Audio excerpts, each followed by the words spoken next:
Fala galera que estuda para concurso público, sejam muito bem-vindos a mais um vídeo aqui no canal. Eu sou o Juliano e hoje eu trouxe um conteúdo super interessante para a gente entender como estudar as principais matérias para concurso. Para quem está chegando nesse mundo agora, ainda não está muito familiarizado com essas matérias, mas quem já estuda há algum tempo já conhece e sabe do que eu vou falar aqui. Se tu já conhece essas matérias e não quiser ficar até o final do vídeo, super vou entender. Mas para quem está começando é super importante isso aqui. No começo da minha trajetória, eu entendi isso aqui e mudou muita coisa. E foi o que me ajudou a ser aprovado. Então, sem muita enrolação aqui, nós vamos direto para o tema do vídeo, que é como estudar as principais matérias para concurso. Então, a gente vai passar aqui por 3 tópicos. Quais são essas matérias? Qual a melhor forma de estudar cada uma efetivamente? Que, na minha opinião, foi o que me ajudou a ser aprovado. E considerações finais para aprovação, que eu acho que vai ajudar bastante aí na jornada. Certo, pessoal? Vamos lá. Então, quais são as principais disciplinas para se estudar em concurso público de qualquer que seja o concurso, qualquer órgão, qualquer entidade que tu queira entrar, vai ter essas matérias. Ou a maioria deles vai ter. Eu diria que 90% vai ter. Então, aqui nós temos o direito administrativo e o direito constitucional na parte dos direitos. Esses dois direitos eles são super importantes e sempre aparecem em todos os editais de concurso. Depois nós viemos com o clássico português e temos também a matemática / raciocínio lógico matemático. Aqui pode vir só a matemática, pode vir só o raciocínio lógico ou pode vir os dois se for um concurso de um nível um pouco mais alto, nível estadual, nível federal.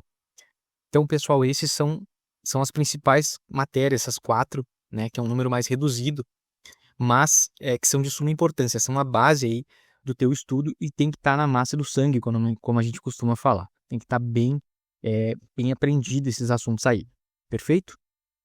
Então, administrativo, constitucional, português, matemática e raciocínio lógico, que muitas vezes é o terror de todo mundo aí, mas não tem mistério, eu vou mostrar para vocês aqui. Depois disso aqui, a gente vai entender um pouco qual a melhor forma de estudar cada uma, certo? Então, passando aqui para as formas, vamos começar com direito administrativo e constitucional. Eu parto do seguinte pressuposto. Tu conhece a teoria? Se tu conhece a teoria, vai direto para fazer muitas questões e revisões pontuais. Isso é muito importante. Quanto mais questões a gente fizer, mais aquele conhecimento vai ficar massificado ali no nosso cérebro. A gente vai conseguir passar isso aí de maneira muito tranquila para o caderno de questões, certo? Para o caderno de prova. Se tu não conhece a teoria, aí a gente precisa, eu acho muito importante passar pelo menos uma vez a teoria e depois ir para questões. Aí volta lá para o ponto de fazer muitas questões e revisões pontuais. Do ponto das revisões pontuais é que quando tu já conhece a teoria, às vezes tem muita coisa que tu já massificou, tu já entendeu, tu já internalizou, porém, alguns pontos, algumas datas, algumas coisas nesse sentido, prazos, tu precisa dar mais uma revisada e isso são revisões pontuais, não gasta muito tempo e é super importante para te acertar aquela questão que pode te colocar dentro do concurso e ser aprovado, certo? Então não tem muito mistério. No direito constitucional vai ser exatamente a mesma coisa.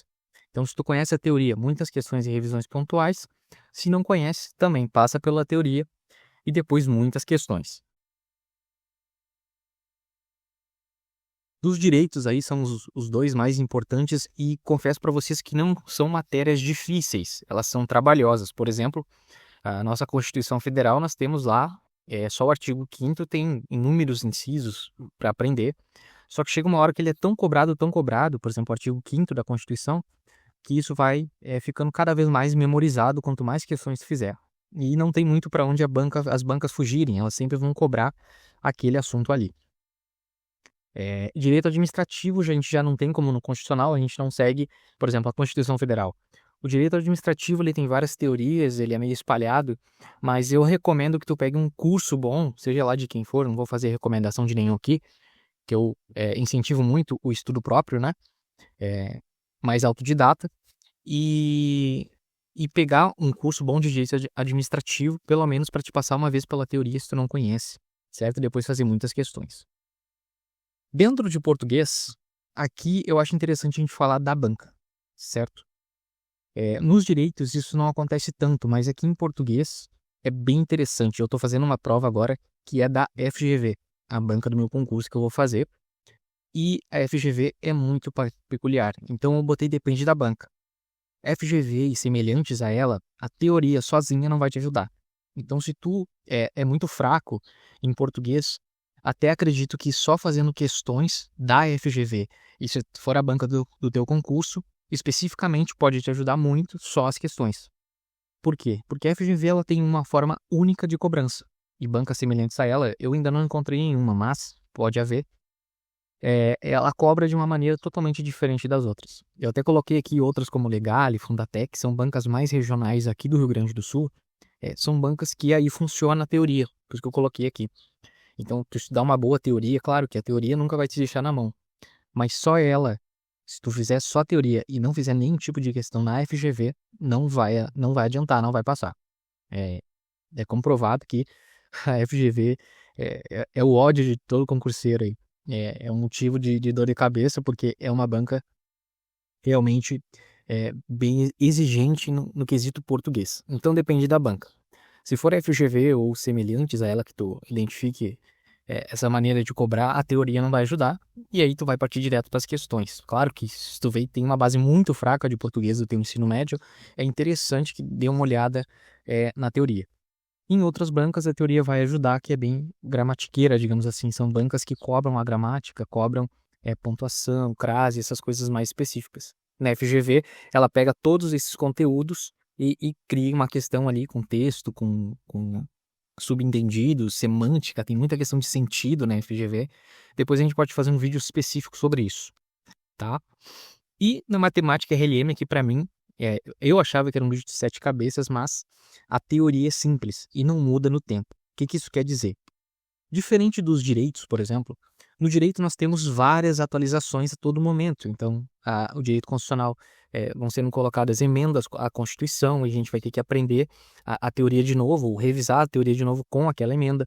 No direito administrativo, então, nós temos várias leis esparsas. Essas leis vão ficando obsoletas e vão incluindo novas leis, e nós temos que estar sempre nos atualizando, né, em relação a essas leis. A matemática e no raciocínio lógico também, a teoria é simples e não muda no tempo. Uma vez aprendido, a gente só tem que fazer questões. Aí que eu vou ajeitar aqui, é muita repetição de exercício e questões. Então, assim como depois que tu pegou a teoria, é muita repetição de exercícios e questões. Qual a diferença? Exercícios às vezes tu pegou um curso também, alguma coisa do tipo, e tu tá só praticando, tá? A matéria em si de maneiras diferentes. Por exemplo, questão de anagramas em raciocínio lógico, questão de verdades e mentiras dentro do raciocínio lógico. Na matemática ali, a parte de conjuntos, a parte de regra de três, tem tudo isso. São coisas que não mudam. A regra de três sempre vai ter a mesma teoria ali. Isso não vai mudar no tempo, e aí o que muda são os números, a forma de cobrar, e tu tem que interpretar corretamente essa questão. É a única coisa que muda.